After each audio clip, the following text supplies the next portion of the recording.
Hello everyone, so I have Bose QuietComfort QC35 Bluetooth headset. As you can see, one is bad and one is new. That one is new. So I replaced the left side already and showing you how to replace the right side. There you go. It just pulls off pretty easy. You can just throw it out. That's the original one. And you can also remove the insert easy like that. And the glue was very good.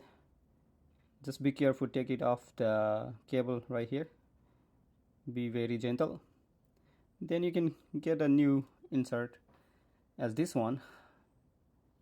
Just align it and stick it in.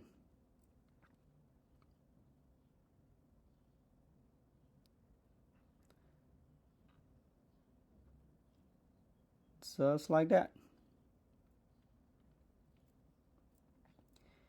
And there are like 10 little locks around the earpiece. It's tiny locks. Just align the AirPad and click it in. You'll know when it locks in. It clicks in. It makes a little click noise and it's loud enough to hear. Just like that, all the way around. There's like 10 locks and your headset will feel like new. Thank you for watching very much. Have a good day. Bye bye.